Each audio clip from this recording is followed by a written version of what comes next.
also normally after the Eid prayer in the morning, we directly, I mean, straight away slaughter the sacrifice animals like the goats, sheep, or the cattle and cows.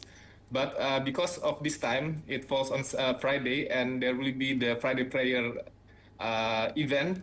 So we need to prepare for both two events. So we decided to make the slaughtering day on the next day, which falls on Saturday, and this is because of the reason that based on the Islamic jurisprudence, we can do the slaughtering on the Eid day and the 3 days after following the Eid day. So, which means today is Friday. The 3 days following the Friday should be on Monday, falls on Monday. So, it's like a similar like the probably postponing the prayer as long as we can pray for example, the Zuhur prayer from 12 p.m. until 3 p.m., around 3 p.m. So we can pray straight away at the 12 p.m., but we can also pray 1 p.m. or even 2 p.m. as long as it falls below within the time frame. So that's the case in her. Yeah. It's a very rare moment indeed that it falls on Friday. But like you said, it is allowed to do the slaughtering until 3 days ahead. And moreover, it is a very long weekend here in Indonesia until Monday, right? So a very good moment to do it. So what about in Cilandak, South Jakarta, in the mosque, especially Munir Mosque? I mean the sacrificial animals that will be slaughtered. So we currently in my mosque, they have 6 cows to be slaughtered and also around 15 sheep or goats, sheep and goats basically. So I think compared to last year, there is like a decrease of the number of the sacrificed animals. It could be, the reason could be because of I don't know, maybe the economic factor, or not sure about that. Yes, as we know that not only Indonesia, I think, yes, almost all over the world are facing hardships. But at least we have the sacrificial animals to be distributed. But how is it distributed usually every year? So in our mosque, we have like a committee to collect the database for those people who are in need in terms of the poor people. Whether they are deserve to receive the meat or not, and also for the distribution of the meat, as the Islamic jurisprudence for the Shafi school of thought discussed. So the one who the one who give the slaughtering animal, they can also receive the animal, and even until 1/3 of the animal portion. So, nearly everyone can receive the meats, and the person who do the kurban, the sacrifice, so they can get their portion, and then we also distribute to the surrounding areas.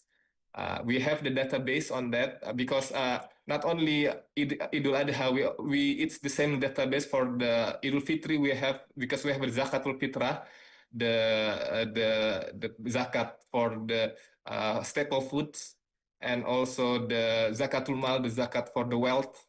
So we've been doing keeping the database of the poor people around the Cilandak, Jakarta. I mean the mosque areas. So we will distribute to them and also for the person who give the kurban. So the mosque administrators distribute it immediately, I mean, door to door, or the recipients get coupons or something? Yes, that's correct. We also have used the coupon method. So we distribute the coupon first, so that the person who receive it, the recipient, it's better to distribute to a different people. So once they receive the coupon, they cannot claim another coupon to get the meat, the portion of the meat. we use the coupon method.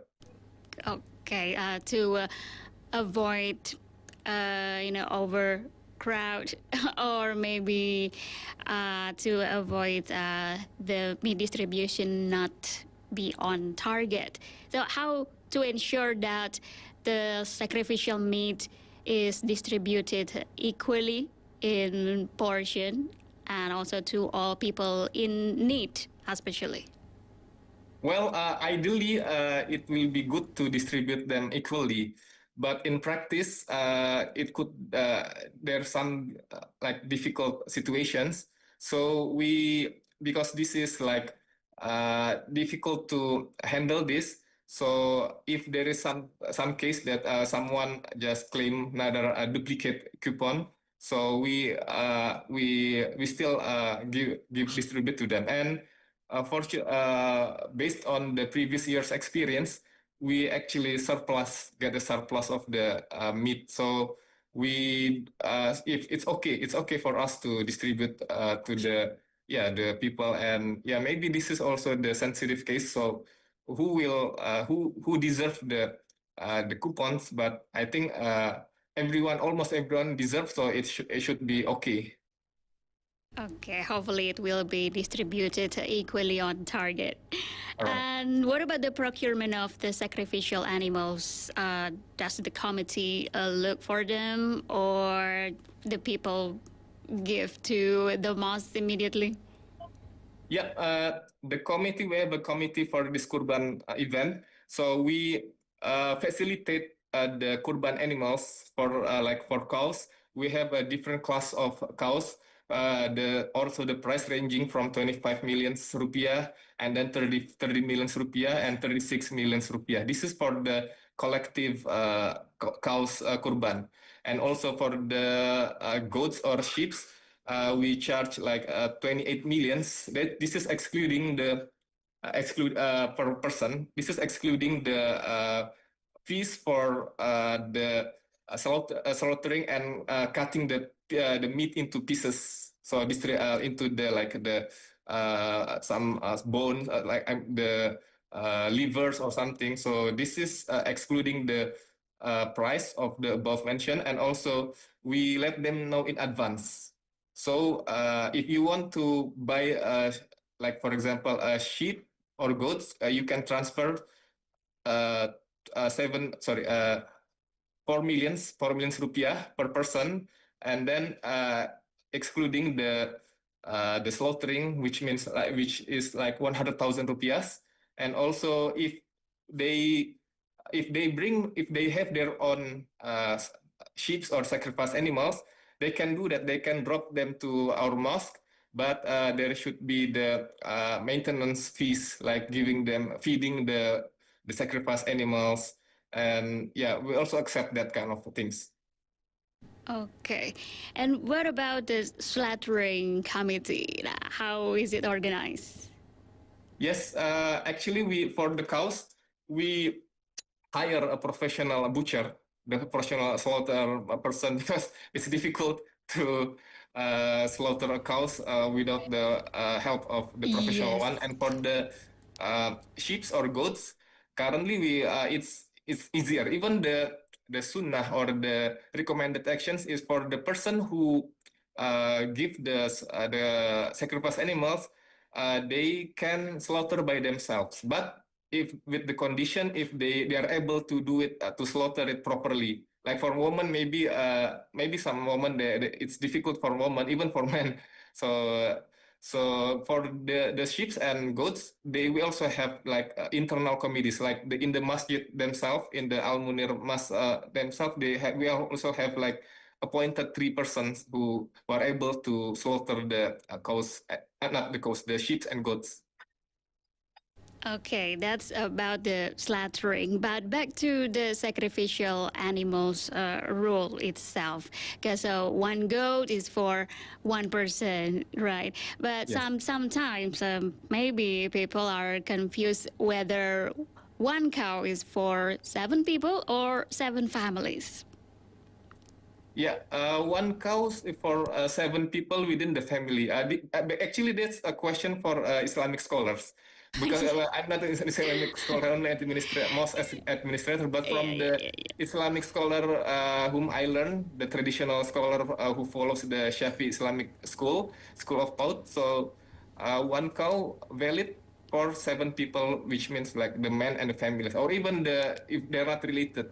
But one sheep or goats valid for one person. So yeah, that's according to the Shafi'i school of thought. Okay. Shafi'i.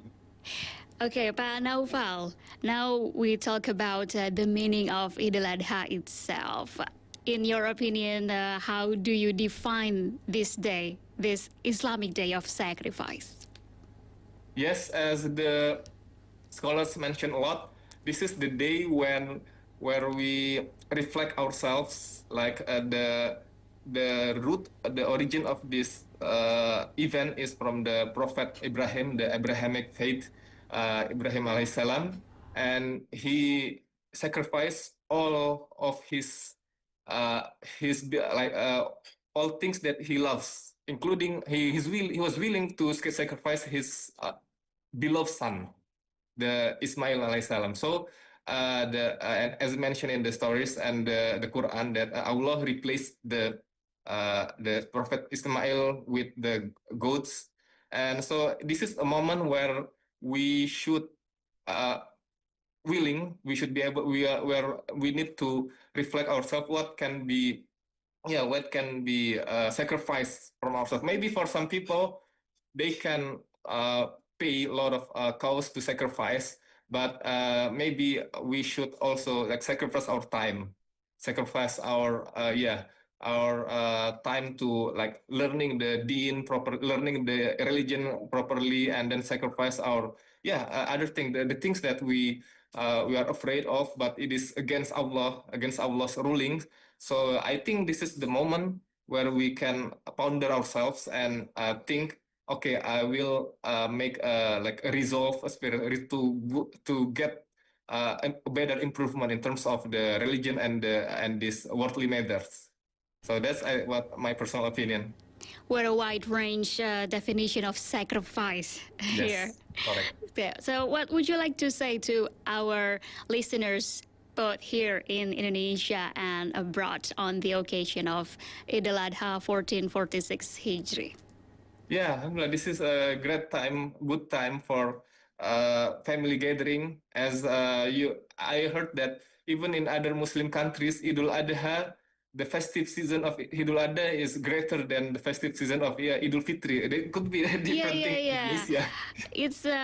It's the opposite here Yes, in Indonesia. yes. In other Muslim countries, Idul Adha is more festive. Yeah, I've heard about it as well.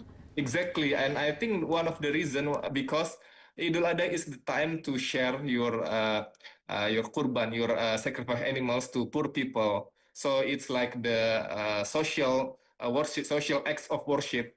So we need to be empathy to our surroundings, and even like in Indonesia, uh, a lot of I heard a lot of cities, the small cities, small village in Indonesia, they only got like one goat for one surroundings area, for one RT.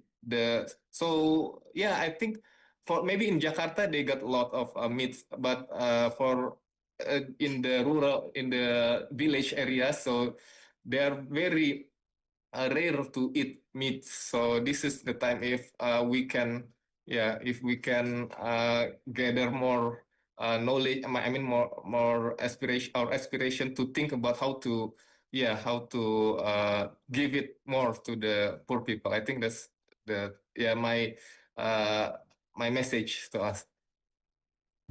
Idul Adha, or Islamic Day of Sacrifice, teaches us how to sacrifice and also feel empathy to the surrounding. Correct. All right, Noufal Helmy, the administrator of Munir Mosque in Cilandak, South Jakarta. Thank you so much for joining us on today's VOI Talk. Happy Idul Adha 1446 Hijri and Eid Mubarak. Thank you for having me. Eid Mubarak. Yeah. Thank you so much. And hopefully the slaughtering will be run well. Yes. Correct. Okay. Have a good day as well for you. Thank you. Have a good day. Assalamualaikum. Waalaikumsalam. Well, listener, that's today's VOI Talk, in which we spread the festivity of Eid al-Adha 1446 Hijri from Indonesia to the world, precisely from South Jakarta. There is a lot more when we return, and do stay tuned on Voice of Indonesia for more inspiring talks. I'm Rahma. Thank you for watching.